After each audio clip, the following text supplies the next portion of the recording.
Kajian Kitab.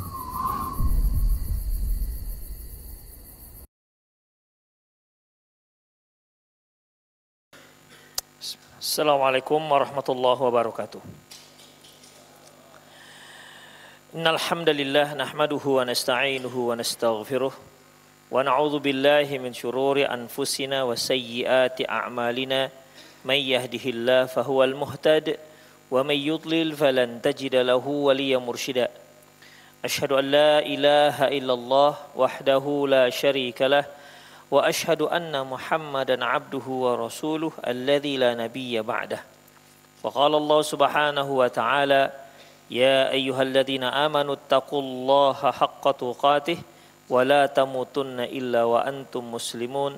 Wa qala azza man qala ya ayyuhalladzina amanu taqullaha wa qulu qawlan sadida yuslih lakum a'malakum wa yaghfir lakum dhunubakum wa may yuti'illaha wa rasulahu faqad faza fawzan 'azima. Ya ayyuhan nasu taqu rabbakumul ladzi khalaqakum min nafsin wahidah wa khalaqa minha zawjaha wa batha minhuma rijalan katsiran wa nisaa'a wattaqullaha alladzi tasaaluna bihi wal arham innallaha kana 'alaikum raqiba. Amma ba'du, nastaqal hadithi kitabullah wa khairal hadi hadi Muhammad sallallahu alaihi wasallam wa syarral umur muhdatsatuha wa kullu muhdatsatin bid'ah wa kullu bid'atin dhalalah wa kullu dhalalatin finnar. Hadirin dan hadirat azallahu wa iyyakum serta kaum muslimin, para pemirsa Rosyad TV dimanapun Anda berada, yang senantiasa mudah-mudahan senantiasa dijaga oleh Allah Subhanahu wa taala. Alhamdulillah, kembali kita bertemu dalam kajian kitab, yaitu Kitabut Tauhid. Kita masuk pada bab yang ke-16, yaitu asy-syafa'ah. Asy-syafa'ah. Kita sering mendengar syafa'ah, dan kalimat syafa'ah ini sangat populer. Pada dasarnya syafa'ah itu berasal dari kata-kata syafa'u, lawan daripada witir. Apa arti witir? Ganjil. Syafa'u genap.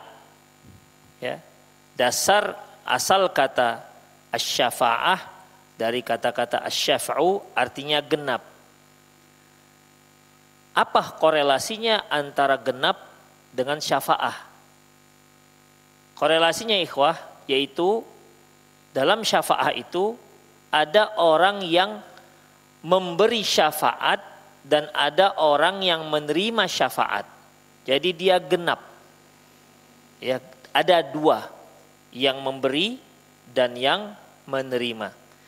Dari sanalah muncul kata-kata yang disebut dengan syafa'ah. Adapun secara bahasa, yaitu syafa'ah artinya yang menolong.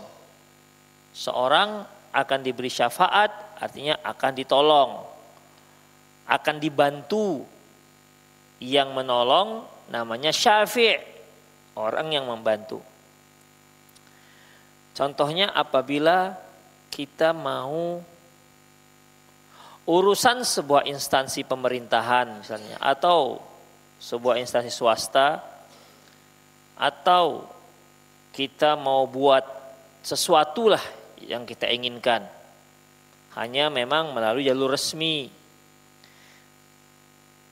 Terkadang kita bisa mengurusnya dengan lancar apabila di sana ada ordal. Tahu ordal? Orang dalam.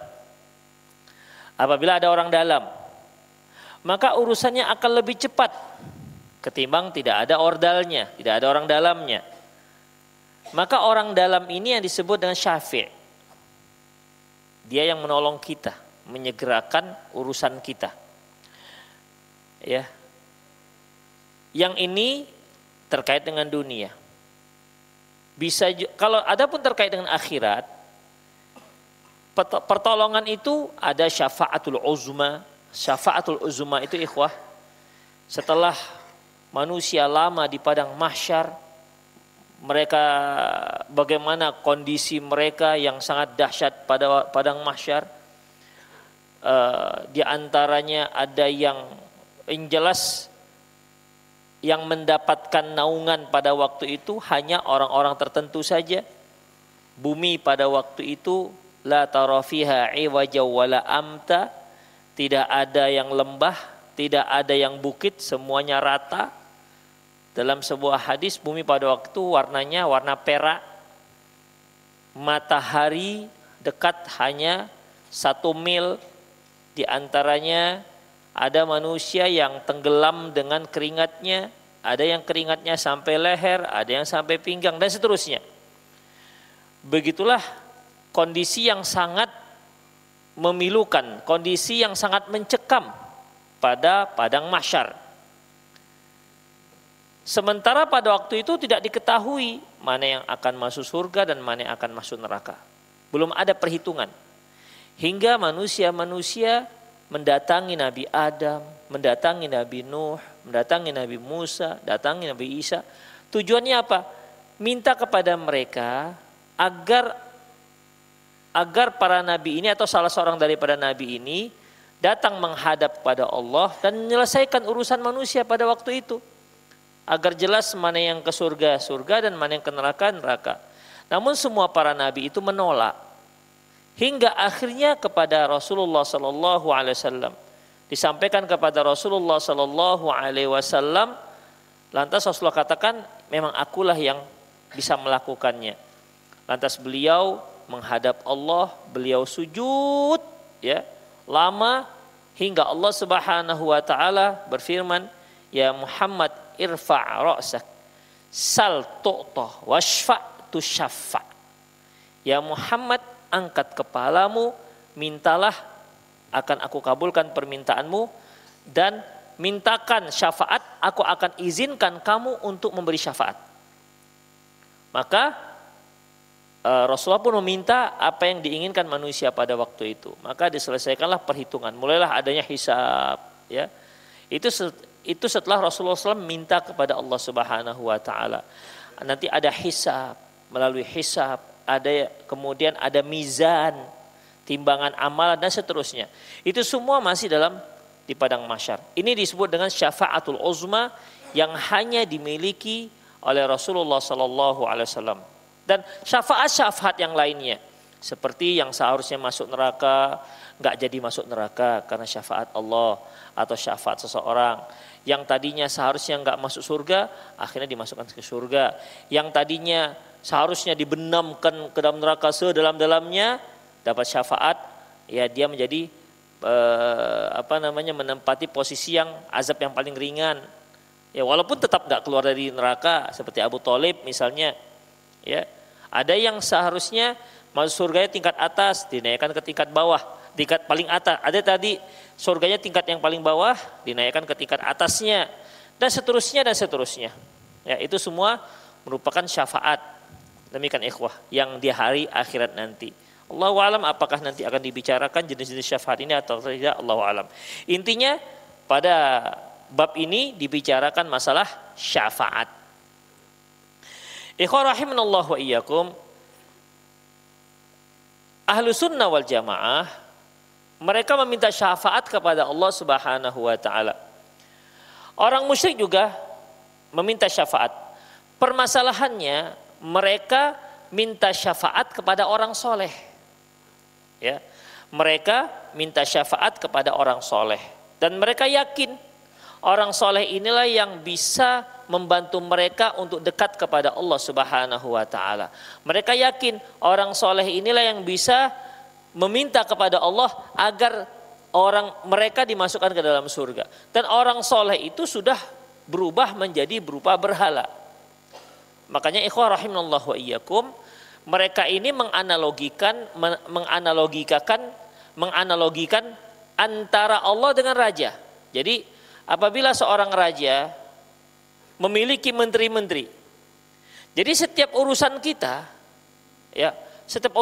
kalau kita dekat dengan salah seorang menteri, maka menteri ini akan mengurus urusan kita itu sampai ke raja dengan mudah. Demikian ikhwah. Ya. Jadi sebagaimana halnya menteri-menteri, ya, kalau kita ada urusan dengan sang pemimpin, dan kita punya kedekatan dengan di antara salah seorang atau para menteri, maka urusan kita akan lebih mudah urusan dengan raja. Kenapa? Menteri-menteri inilah yang bisa menguruskannya ke sang raja. Ikhwah, mereka lupa. Yang seperti ini akhirnya menjadi mereka musyrik. Mereka tidak mendekat kepada Allah, tapi yang mereka dekatkan diri mereka kepada orang-orang soleh ini. Karena mereka anggap bahwasanya apabila sudah mendekat ke orang soleh, berarti otomatis akan dekat dengan Allah Subhanahu wa Ta'ala. Itulah analogi mereka. Makanya Allah Subhanahu wa Ta'ala membantah cara berfikir seperti ini. Allah Subhanahu wa Ta'ala menyebutkan dalam surat Zumar ayat 3. Apa kata Allah? Walladzina takhadhu min dunihi awliya, dan orang-orang yang mengambil pelindung pada selain Allah, ma na'buduhum illa liyuqarribuna ilallahi zulfa. Apa kata mereka? Ini orang-orang yang mengambil pelindung selain Allah, berarti yang menyembah pada selain Allah. Apa alasan mereka menyembah berhala-berhala itu? Apa alasan mereka menyembah pada selain Allah?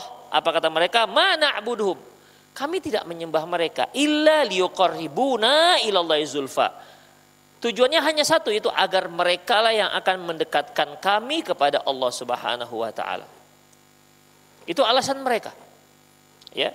Jadi otomatis mereka nggak langsung dekat kepada Allah, cukup dekat dengan orang-orang yang mereka anggap soleh ini. Karena seperti yang kita katakan tadi, kalau sudah dekat dengan orang soleh, sudah menjadi hambanya orang soleh, maka otomatis orang soleh ini akan mendekatkan mereka kepada Allah Subhanahu wa Ta'ala. Ini yang dibantah oleh Allah Subhanahu wa Ta'ala. Artinya kan orang soleh inilah yang memberi syafaat. Ya, dah. Mana nih yang menyembah saya mana? Dibawalah, ya Allah, ini orang baik-baik ya Allah. Masukkan aja mereka ke surga. Gitulah kira-kira. Ya. Orang baik-baik ini. Ya, sebagaimana urusan kita di dunia. Kalau kita punya kedekatan dengan pejabat atau kepala dinas apa, kita perlu secari surat. Kemudian ada orang yang dekat dengan kadisnya, kita katakan, Pak, orang baik ini, mudahkan aja udah gratiskan aja. Tentu para kadisnya oke, nah masalah begitu kan. Lillahi ta'ala, kira-kira. Demikian ikhwah. Kenapa? Dianggap ada orang dekat. Otomatis ngapain dia dekat-dekat dengan kadis, dengan kepala dinasnya? Dengan anak buahnya cukup. Kenapa? Dengan anak buahnya saja urusan sudah menjadi cepat beres. Mungkin kalau dia langsung ke kadis, siapa ini orang? Gitu kan? Siapa ini orang kok dekat-dekat dengan kita? Demikian ikhwah. Jadi itulah anggapan mereka. Ya, itulah anggapan orang-orang musyrik pada waktu itu. Makanya Allah Subhanahu wa Ta'ala bantah cara berpikir mereka. Dalam surat Yunus ayat 18 Allah menyebutkan wa ya'buduna min dunillahi ma la yadurruhum ma la yanfa'uhum, dan mereka menyembah selain Allah apa yang tidak dapat mendatangkan mudarat kepada mereka dan juga tidak mendatangkan manfaat. Wa yaquluna haula syufa'una indallah, mereka katakan mereka itu adalah pemberi syafaat kami di sisi Allah.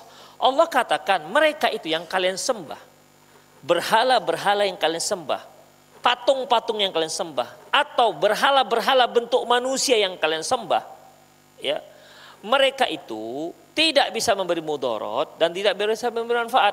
Seperti yang sudah sering kita singgung bahwasanya secara umum berhala-berhala orang terdahulu itu adalah jelmaan atau perwujudan dari orang-orang soleh. Seperti misalnya berhala yang disembah oleh kaum Nabi Nuh, yang mereka katakan ketika Nabi Nuh sangat gencar berdakwah kepada mereka, sangat gencar mendakwakan tauhid, sangat gencar memberantas kesyirikan. Apa kata mereka? Wa qalu la tadarunna aliyatakum. Mereka saling memberi nasihat. Jangan, ingat ya, ingat, jangan kalian tinggalkan tuhan-tuhan kalian. Ya. Wala tadarunna waddan. Jangan kalian tinggalkan waddan, wala suwa'an, wala yaghutsa wa ya'uqa wa nasra. Jadi mereka saling memberi nasihat, saling memberi saling mengistiqomahkan loh kira-kira. Kita istiqomah, jangan terpedaya dengan si Nuh itu. Orang gila itu. Demikian. Kalau sekarang Wahabi itu katanya. Gitulah ikhwah, azinallahu wa iyyakum. Jadi hal-hal seperti ini orang-orang yang berada di atas kebatilan, mereka juga saling mendukung. Ya. Mereka juga saling mendukung. Mereka juga ada merasakan sakit. Mereka juga butuh kesabaran. Jadi jangan dikira kalau orang-orang batil itu nggak perlu sabar. Mereka sabar. Hanya kesabaran mereka itu dibantu setan. Jadi sabar dia. Demikian ikhwah. Kalau kita mau sabar, dibisikin setan, ngapain lah kau di situ? Allah, udah. Besok dah cicing lari dia. Demikian, digoda setan. Kalau ini yang sabar dalam kebatilan, dibantu setan. Demikian ikhwah rahimanallahu wa iyyakum. Makanya kalau kita misalnya berdoa, sholat sesuai dengan sunnah Rasulullah, susah kali khusyuk. Itu diantaranya, tapi jangan iya betul juga. Memang saya khusyuk, gak khusyuk gara-gara ini mungkin. Demikian, susah khusyuk kenapa ikhwah? Digodain setan. Sementara yang melakukan ibadah-ibadah bid'ah yang tidak ada sunnahnya, mudah kali khusyuk, mudah kali menangis. Demikian ikhwah. Makanya di dalam di dalam peribadatan ikhwah rahimanallahu wa iyyakum, orang-orang yang berada di atas sunnah itu akan banyak digoda. Tapi bisa juga nggak khusyuk kita gara-gara dosa kita. Memang sholatnya sahih sesuai sunnah. Gara-gara banyak dosa nggak susah juga khusyuk. Gara-gara hatinya banyak ke dunia susah juga khusyuk. Jadi jangan memang setan ini nggak khusyuk awak dibuatnya gitu kan. Memang soleh kali awak ini. Kan begitu juga. Nuduh setan pula memang dia emang nggak bisa khusyuk. Dituduh setan. Demikian ikhwah rahimanallahu wa iyyakum. Ya, jadi dalam masalah ini ya, mereka orang soleh yang disembah dalam perwujudan berupa patung.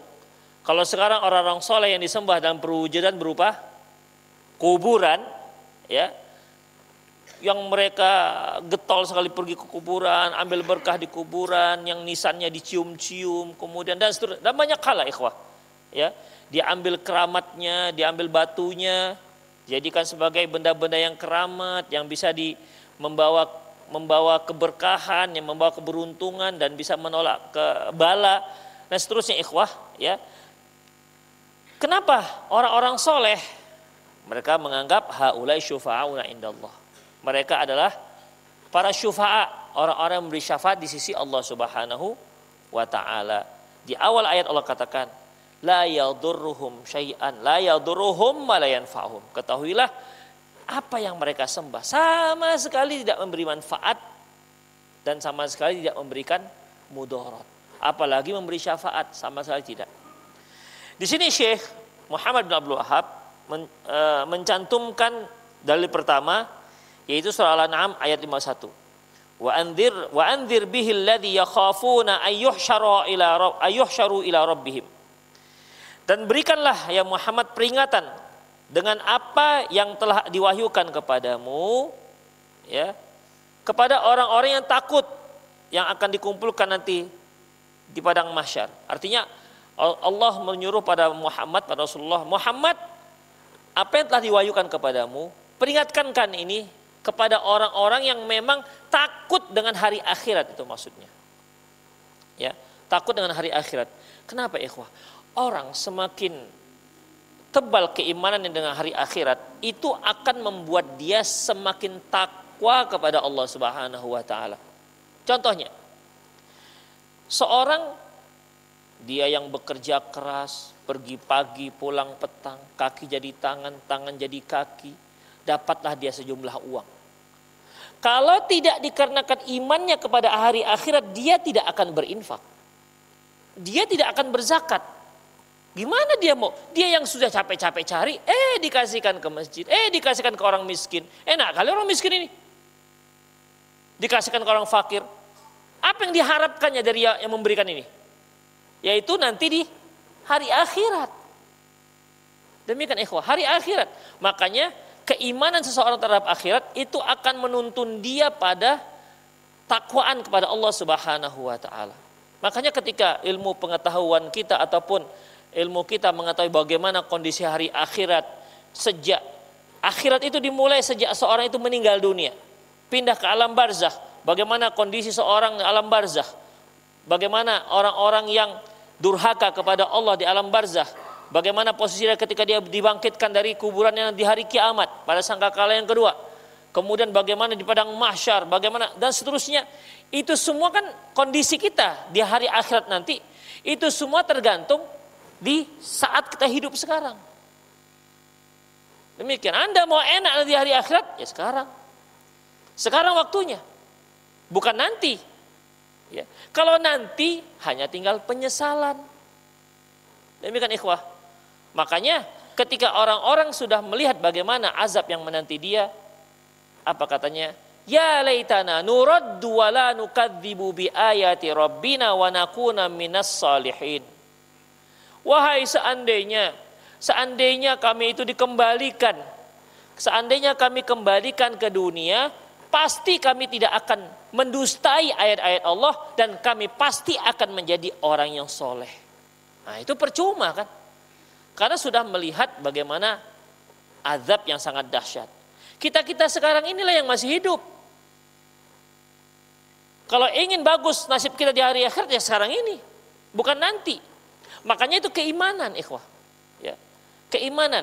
Apa kata Allah Subhanahu wa taala ketika dia bertemu dengan para malaikat? Allah bertanya kepada malaikat, apa yang dilakukan oleh hamba-hambaku di bawah sepeninggalan kalian? Ya Allah, mereka itu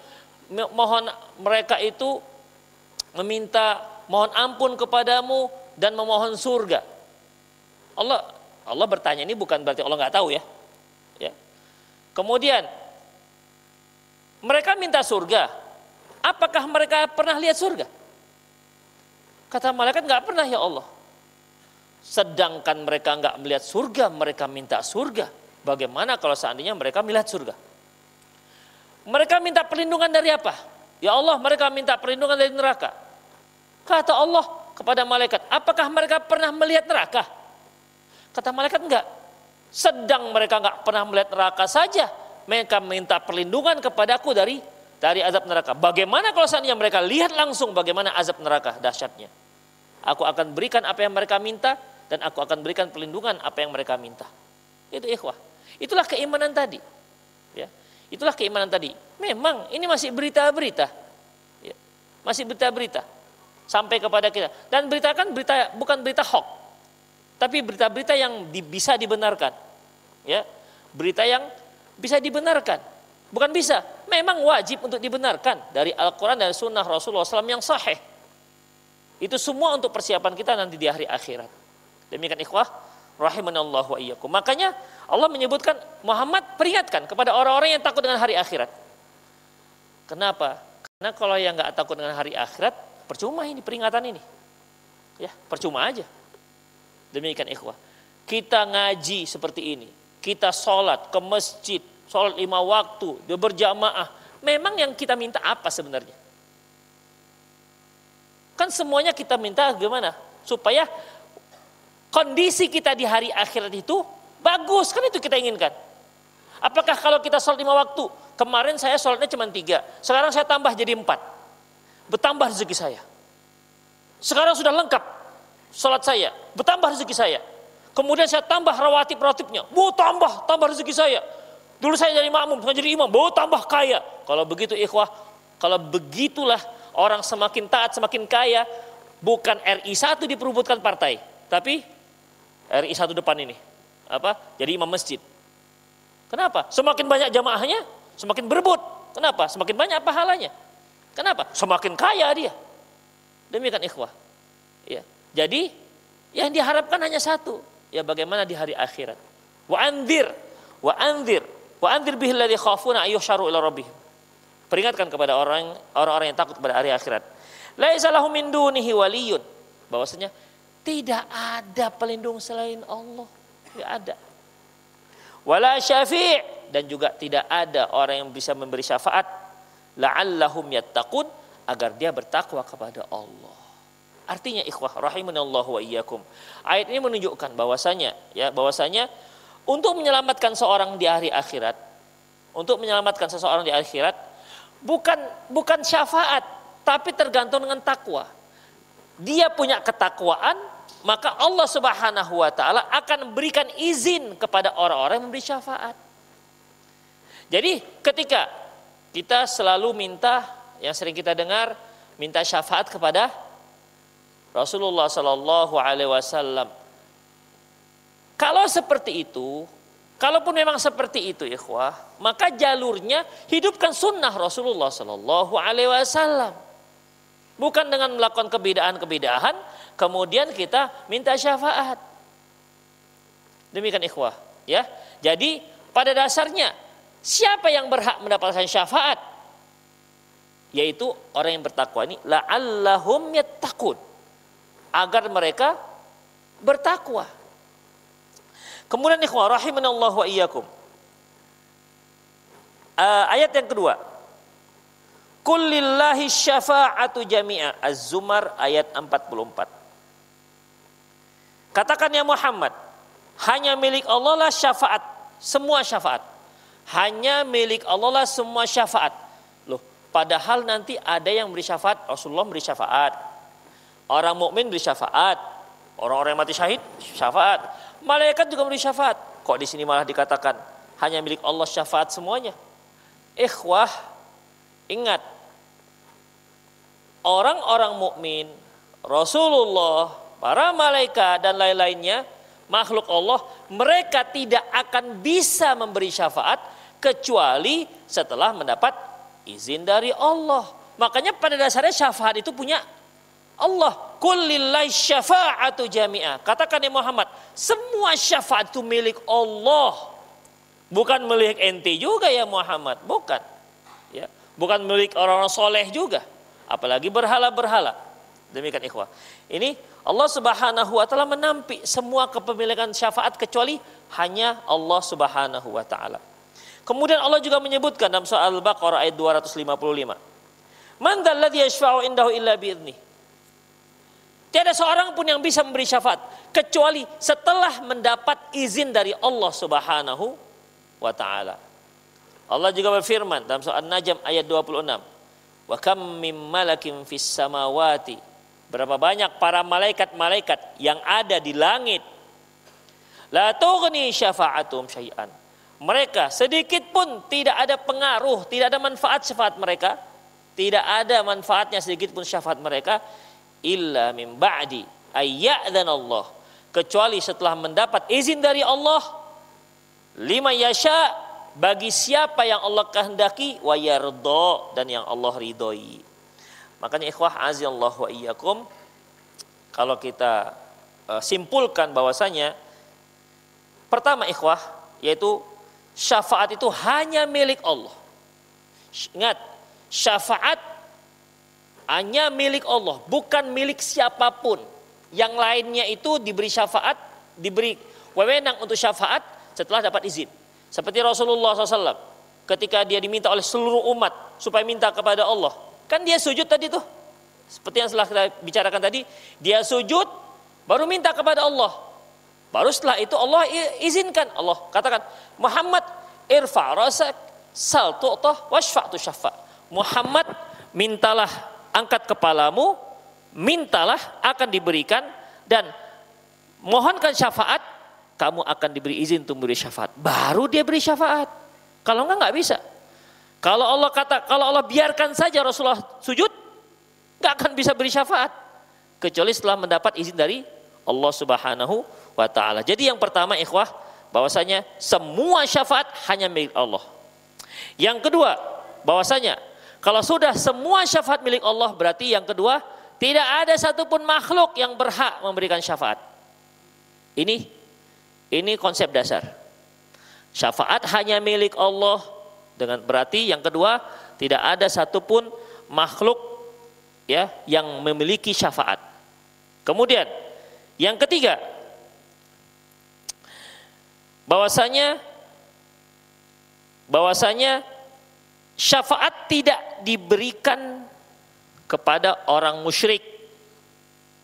Syafaat tidak diberikan kepada orang musyrik. Ini diambil dari firman Allah Subhanahu wa taala soal An-An'am ayat 51 tadi. Wa anzir bihil ladzina yakhafuna ayyusharu ila rabbihim. Muhammad, peringatkan kepada orang-orang yang takut nanti di padang mahsyar, ya. Laisa lahum min dunihi waliyun. Tidak ada seorang pun di antara mereka yang melindungi. Ini khitabnya bahasa Quran ini ditujukan kepada orang musyrik. Tidak ada satupun yang bisa melindungi kalian nanti, kata Allah. Wala syafi', dan juga tidak ada syafi' yang bisa memberikan syafaat. Di sini Allah mengatakan bahwa hei orang musyrik, tidak ada satupun yang bisa melindungi kalian nanti, dan tidak ada satupun yang bisa memberikan kalian syafaat. Padahal orang-orang musyrik ini menyembah berhala mereka, apa tujuannya? Untuk mendekatkan diri mereka kepada Allah. Kata Allah, enggak, kalian enggak akan dapat itu. Makanya di ujung ayat dikatakan la'allakum tattaqun, agar mereka bertakwa, agar mereka sadar, agar mereka taubat dari kesyirikannya. Demikian ikhwah rahimanallahu wa iyyakum. Jadi yang pertama tadi yaitu syafaat hanya milik Allah.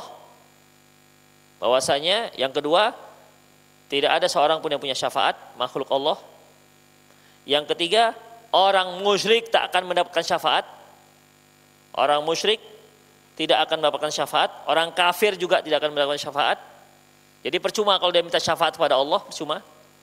Yang keempat ikhwah, syafaat itu hanya didapatkan makhluk setelah terpenuhi syarat. Setelah terpenuhi syarat. Ini disebutkan dalam surat An-Najm ayat 26 tadi. Wa kam mim malakin fis samawati.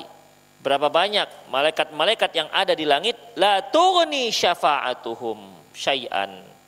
La tughni syafa'atuhum syai'an. Sama sekali tidak ada manfaatnya, tidak akan mendapatkan syafaat. Mereka tidak akan bisa memberikan syafaat illa kecuali mim ba'di ayya'dan Allah. Kecuali setelah mendapat izin dari Allah. Kecuali setelah mendapat izin dari Allah, lima yasha, kepada orang yang dikehendakinya dan kepada orang yang diridhoinya. Jadi ikhwah, kalau kita simpulkan, pertama, orang yang makhluk Allah yang memberikan syafaat, ya, makhluk Allah yang memang sudah ditetapkan dibolehkan memberikan syafaat. Pertama, orang yang memberikan syafaat. Orang yang memberikan syafaat. Orang yang memberikan syafaat, enggak semua orang ikhwah. Hanya orang-orang tertentu saja. Ya, hanya orang-orang tertentu saja. Satu. Yang kedua, orang-orang yang punya wewenang untuk memberikan syafaat, dia tidak bisa memberikan syafaat kecuali setelah mendapat izin. Itu yang kedua.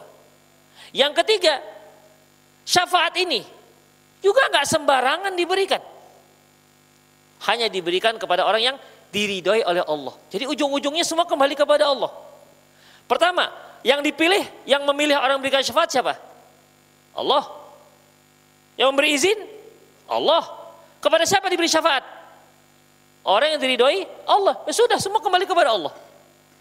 Jadi sebenarnya kita minta syafaat kepada siapa? Pada Allah Subhanahu wa taala. Ya, kepada Allah Subhanahu wa taala.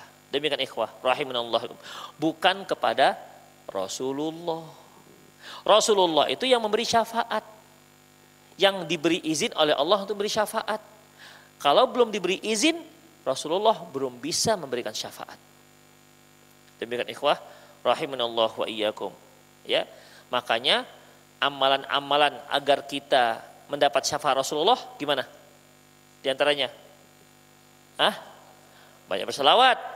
Setiap kali menyebutkan nama Rasulullah, kita katakan sallallahu alaihi wasallam. Apalagi? Iya, membaca doa syahadat. Allahumma rabb hadhihi da'wati tammati wassalatul qa'imah ati Muhammadanil wasilatul fadilah wa ba'atsu maqama mahmudanil ladzi wa'attah. Rasulullah katakan orang itu berhak mendapat syafaatku. Jadi dia calon, kandidat kuat untuk mendapatkan syafaat. Tapi kapan itu? Apa Rasulullah langsung? Enggak. Ya, enggak. Rasulullah pun setelah mendapat izin pada Allah. Jadi ikhwah, yang membaca hal-hal amalan-amalan seperti ini, mereka adalah kandidat-kandidat calon-calon yang akan mendapat syafaat Rasulullah Sallallahu Alaihi Wasallam. Makanya minta kepada Allah, bukan minta kepada Rasulullah Sallallahu Alaihi Wasallam. Jadi ketika kita sudah mengamalkan apa yang diperintahkan Rasulullah Sallallahu Alaihi Wasallam, sunnah-sunnah Rasulullah SAW, kita mohon kepada Allah Subhanahu Wa Taala. Nanti Allah yang akan memberikan hak kepada Rasulullah untuk memberi kita syafaat. Gitu jalurnya, ikhwah. Ya, jalurnya seperti itu. Karena tadi 3 kan, pertama yang menentukan memberi syafaat Allah, yang kedua yang memberikan izin Allah, kemudian kepada siapa? Nah, itu dia. Kepada siapa orang yang berhak mendapatkan syafaat tadi itu, yang mendapat izin dari Allah Subhanahu Wa Taala, di antaranya yang beramal tadi itu, yang menyebutkan salawat pada Rasulullah setiap disebutkan, yang menyebutkan yang menyebutkan doa setelah adzan, dan yang menghidupkan sunnah-sunnah Rasulullah SAW. Itulah mimba di ayyadzanallahu liman yasha'u wa yardah, setelah mendapat izin dari Allah kepada orang-orang yang diridhoi oleh Allah Subhanahu wa taala. Itu ikhwah. Jadi sebenarnya tidak bisa kita tidak taat, tidak sholat gitu kan. Tidak sholat, tidak mau melaksanakan perintah Allah, tiba-tiba mohon syafaat. Itu gimana ceritanya? Ya, dari mana ceritanya? Lebih wajib mana ikhwah? Mengucapkan salawat setiap Rasulullah disebutkan, atau sholat yang 5 waktu? Sholat 5 waktu. Mana lebih wajib? Mengucapkan doa setelah adzan atau sholat? Ya sholat, jelas sholat. Jadi lucu kalau orang ingin mendapat syafaat Rasulullah tapi dia hanya berbekal mengucapkan salawat, Allahumma shalli wa sallim. Allahumma shalli wa sallim. Betul, tidak apa-apa, bagus. Tapi itu akan bermanfaat kalau Anda sholat. Kalau Anda tidak sholat, gimana bisa dapat syafaat? Demikian ikhwah. Betul, bahwasanya akan mendapat syafaat Rasulullah kalau mereka mengucapkan doa setelah adzan. Tapi dia sholat apa enggak? Itu di antara contohnya ikhwah. Rahimanallahu wa iyyakum. Ingat ketika Rasulullah Sallallahu Alaihi Wasallam di hari akhirat nanti, ana faratukum ilal haud. Aku adalah orang yang pertama sekali sampai di telagaku.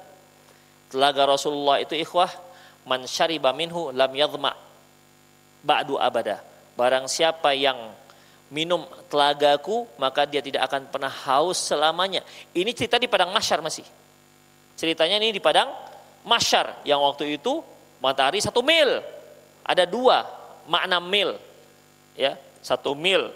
1 mil yaitu ukuran 1 mil. 1 mil itu juga bisa setusuk gigi. Ada 2 makna mil itu. Menunjukkan dekatnya matahari dengan manusia. Dan sudah bisa kita bayangkan gimana hausnya pada waktu itu. Maka berdatanganlah umat-umat Rasulullah kepada Rasulullah. Mau ikut minum.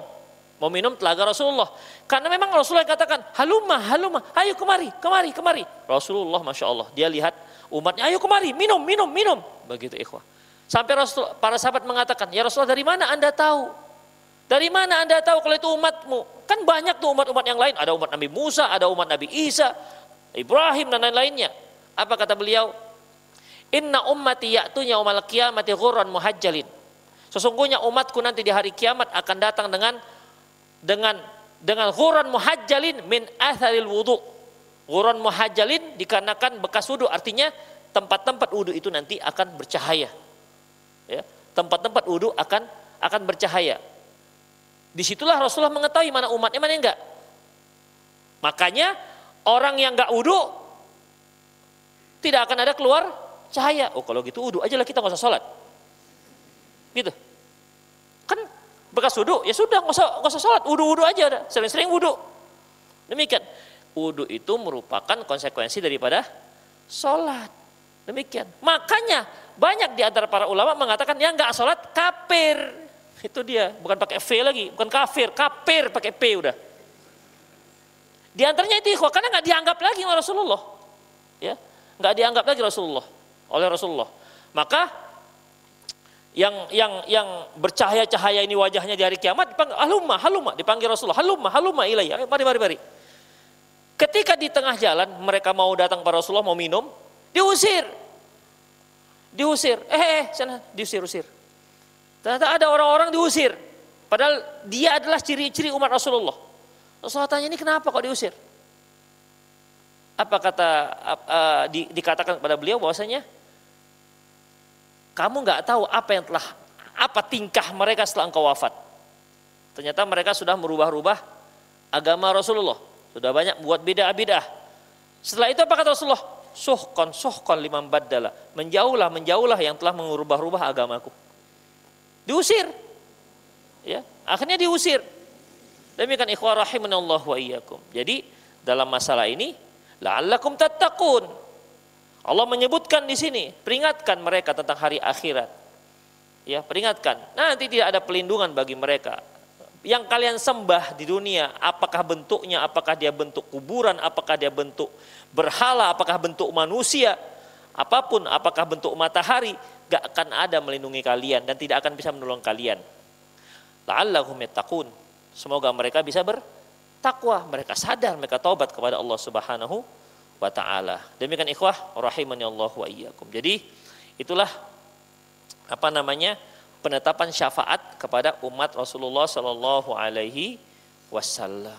Jadi ada pertama, syafaat itu hanya milik Allah. Yang kedua, makhluk tak milikan syafaat. Yang ketiga, apa tadi? Orang kafir musyrik tak akan dapat syafaat. Orang kafir dan musyrik tak akan mendapat syafaat sama sekali. Ya. Yang keempat, bahwasanya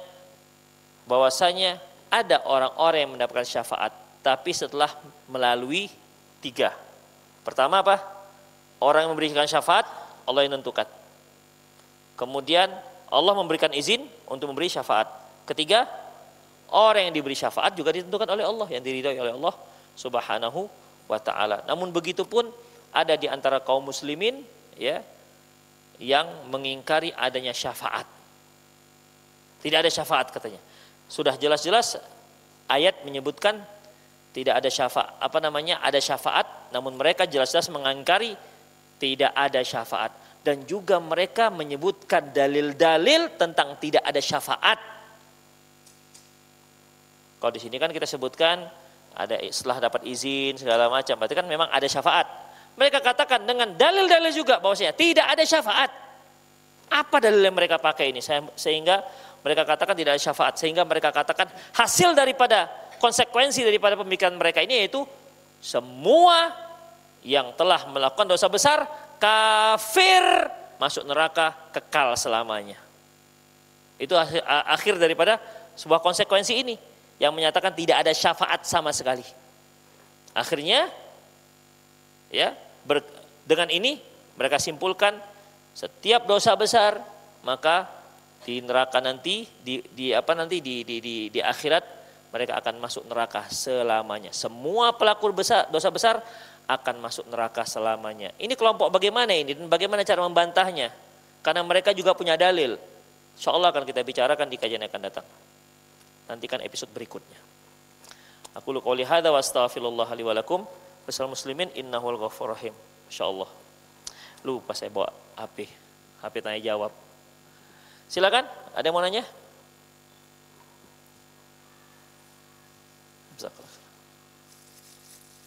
Ada yang mau nanya langsung silakan.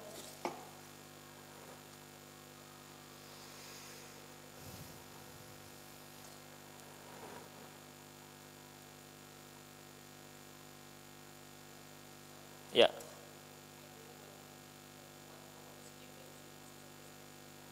Umat Muhammad apakah sedikit masuk surga? Kenapa antum kesimpulan begitu?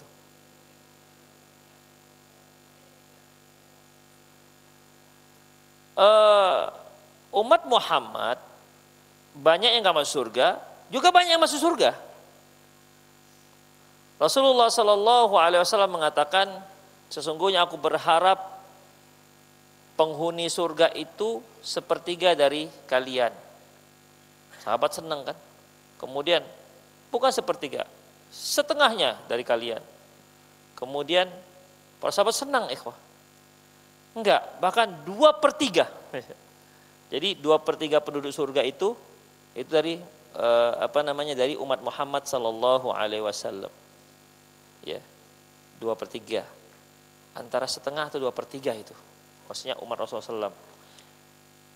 Dan Allahu a'lam bissawab, apakah itu hitungan di pertama ataukah hitungan akhir? Karena kan beda hitungan pertama dan hitungan akhir. Hitungan pertama ini kan artinya mereka yang masuk surga langsung. Kan ada di antara umat Islam itu ada yang yadkhulul jannah bighairi hisabin wala adzab. Itu 70.000. Sab'una alfan. 70.000 orang yadkhulunal jannah bighairi hisabin wala adzab. Masuk surga dengan tanpa hisab dan tanpa azab. Kemudian dalam riwayat Imam Ahmad, setiap 1.000 itu membawa 70.000. Jadi kemarin kan pernah kita hitung-hitung itu, hampir 4 juta sekian. Itu kalau kita gabungkan antara hadis tadi dengan hadis yang diriwayatkan oleh Imam Ahmad. Taib. Kemudian ikhwah, kan ada umat Islam itu yang akhirnya dia masuk neraka. Masuk neraka dulu, ya, dicuci-cuci, dibersihkan, baru kemudian masuk surga. Nah, demikian ikhwah. Ya, kalau hitungan pertama yang pertama masuk surga dengan tanpa hisab, tanpa azab, yaitu dia 70 orang. Ya. Karena orang yang dihisab ikhwah, walaupun dia masuk surga, maka dia masih lebih lama masuk surganya, walaupun dia tidak masuk neraka. Sebagaimana sabda Nabi SAW, bahwasanya sesungguhnya orang-orang kaya, kaum muslimin itu, sesungguhnya orang fakir miskin dari kalangan muslimin itu masuk surga lebih dahulu selama 500 tahun dibandingkan orang-orang kaya. Antum mau jadi orang miskin atau orang kaya? Kalau antum jadi orang miskin, tapi takwa ya, jangan mau miskin banyak kali tingkah. Udah miskin banyak tingkah lagi. Miskin, tapi dia bertakwa, sabar, maka dia lebih dahulu masuk surga ketimbang orang kaya. 500 tahun bedanya. Nah, antum mau jadi orang kaya yang takwa atau miskin yang takwa?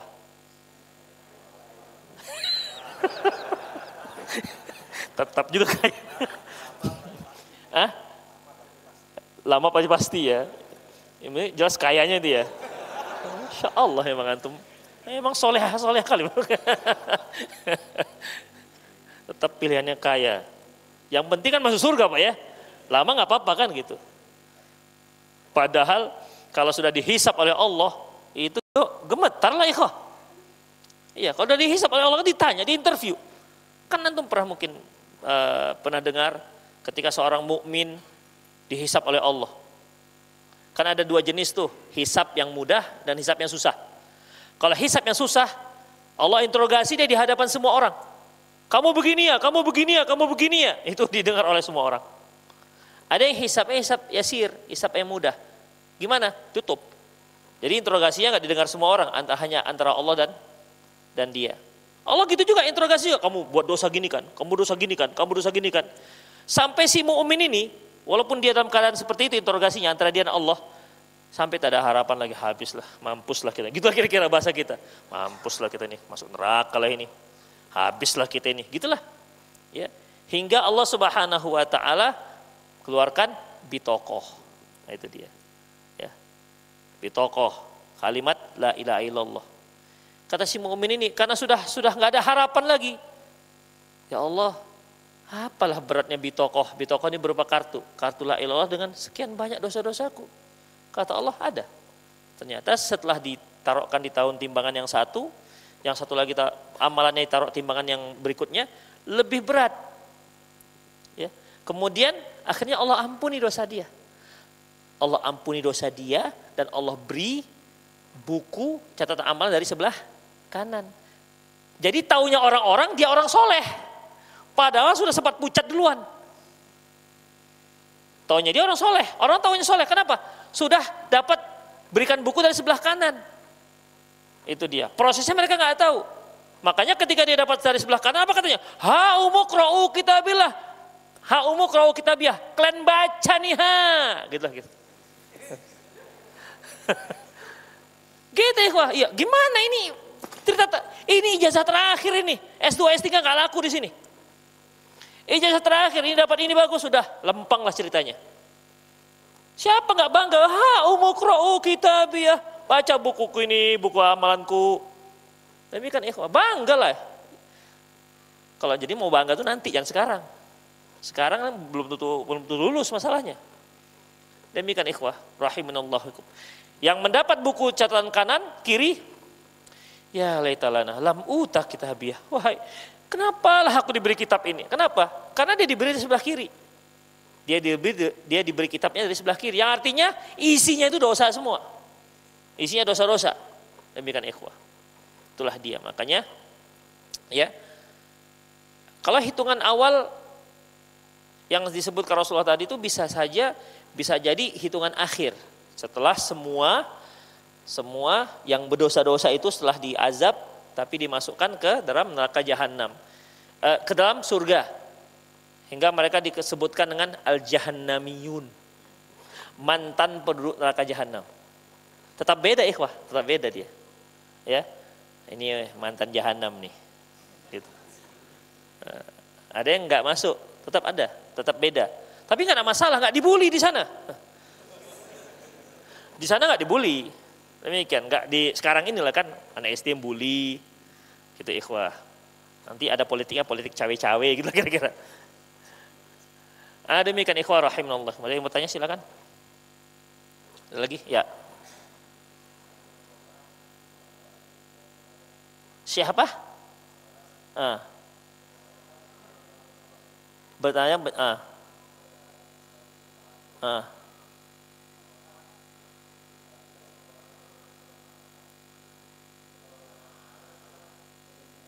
Ya.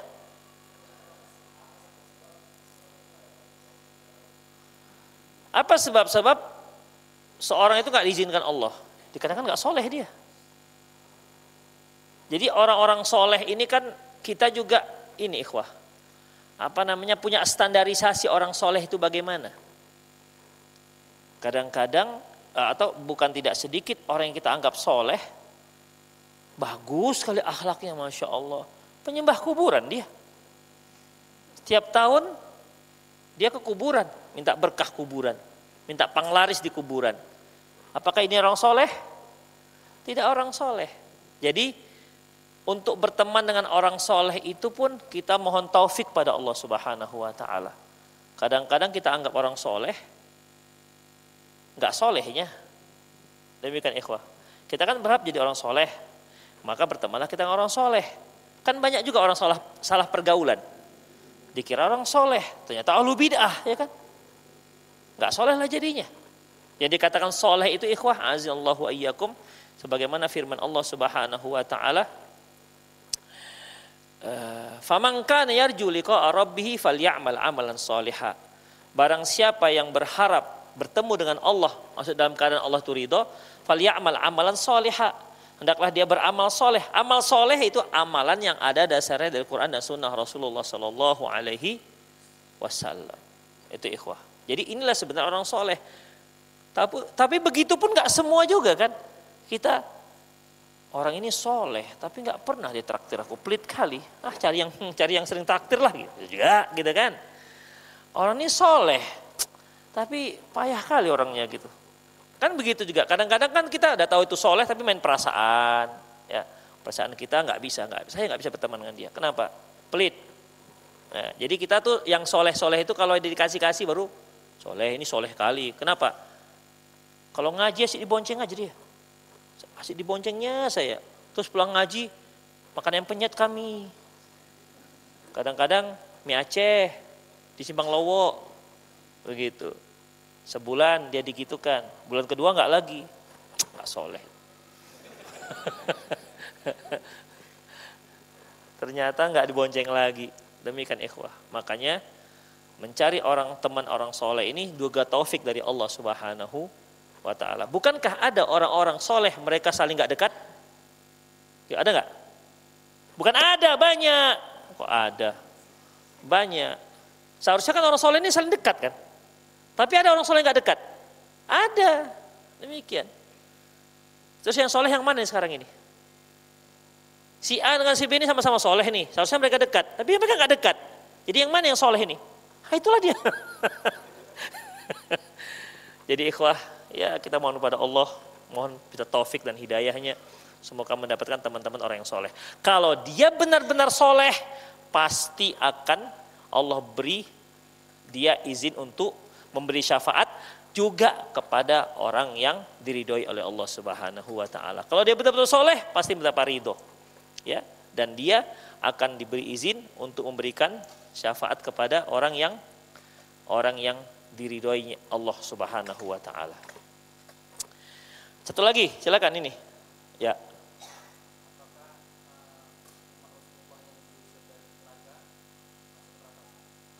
Apakah umat Rasulullah yang diusir dari telaga itu masuk neraka? Ikhwah rahimanallahu wa iyyakum. Di sini kasusnya hanya terkait dengan minum. Setelah itu, apakah yang diusir itu masuk neraka? Kalau dia nggak diampuni, masuk neraka. Kalau dia diampuni, surga. Tapi dia nggak minum. Itu dia. Jadi di sini hanya kaitannya dengan masalah minum. Apakah yang minum ini masuk surga?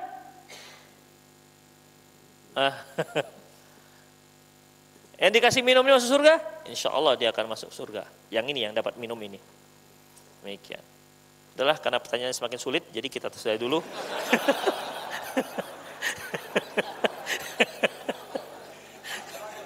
Oh. Tapi nggak boleh lebih sulit ya.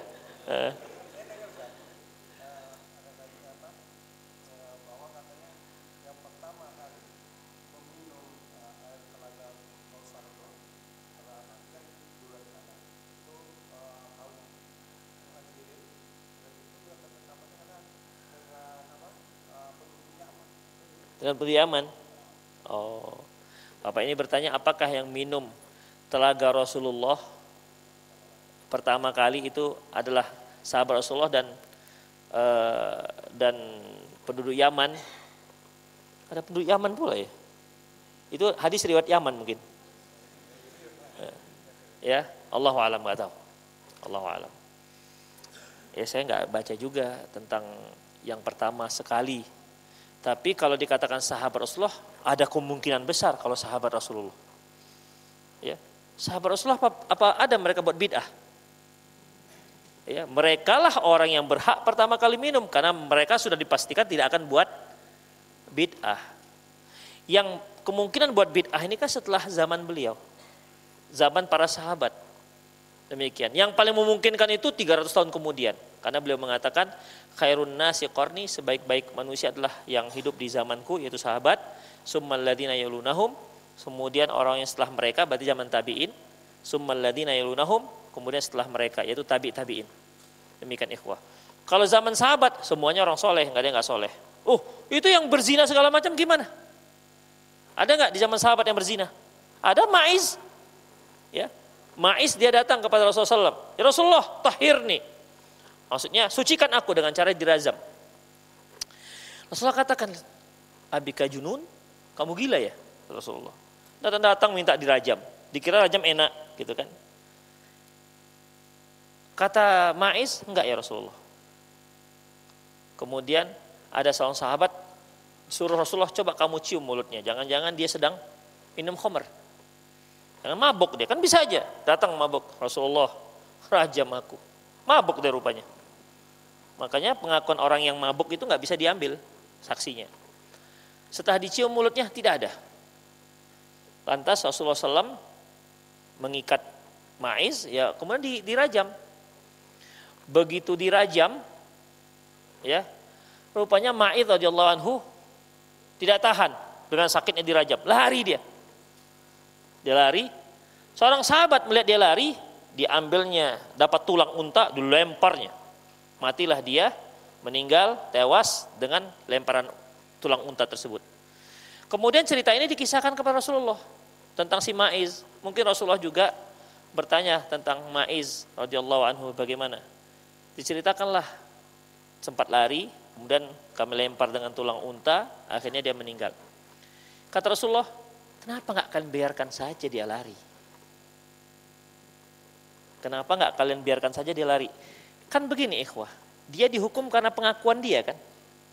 Makanya semenjak turunnya ayat rajam, kata para ulama kita, belum sampai sekarang belum pernah ada orang yang dirajam dikarenakan saksi 3 orang. Dikarenakan mendatangkan 4 orang saksi. Belum pernah kejadiannya. Karena 4 orang saksi ini harus melihat bagaikan timba masuk sumur. Gimana caranya harus timba masuk sumur? 3 orang sudah menyaksikan betul-betul sebagaikan timba. Tahu antum kan? Timba masuk sumur kan? Ya apa hubungannya timba dengan masuk sumur? Ya Allah. Ya. Ya. Jadi orang yang berzina bagaikan timba masuk sumur. Harus jelas lihatnya. Harus melihatnya. 3 orang saja lihat, 4 orang nggak lihat, yang orang keempat, 3 ini dicambuk 80 kali. Karena nggak lengkap. Ya daripada ngadu mendingan diam aja kan. Demikian. Jadi yang pernah dilaksanakan itu yang dirajam, ikhwah, itu yang mengaku. Ada seorang laki-laki, ada seorang perempuan. Itu ikhwah. Makanya kata Rasulullah, seharusnya kalian biarkan saja dia lari. Ya semoga dia taubat kepada Allah Subhanahu wa taala. Artinya kan dia menarik pengakuannya. Tapi itulah qadarullah. Nah, itu bagaimana? Iya, dia sudah disucikan dengan rajam itu. Demikian ikhwah rahimallahu wa iyyakum. Apalagi penduduk Badar. Apa kata yang ikut perang Badar? Apa kata Rasulullah? I'malu ma syi'tum qad ghufira lakum. Silakan kalian buat apa saja, sudah diampuni dosa kalian. Begitu. Kita kalau dibilang gitu ya, Masya Allah bertingkah lah kita. Kata Rasulullah sudah diampuni, udahlah puas-puaskanlah kan gitu. Diampuni. Para sahabat ketika dikatakan seperti itu, memang bertambah ketat ikhwah. Mereka bertambah ketat, memang cocok. Yang dikatakan Rasulullah itu dengan sahabat itu cocok. Jadi ketika Rasulullah katakan, silahkan kalian beramal, sudah diampunkan dosa kalian. Memang mereka orang-orang yang ketat dalam beramal.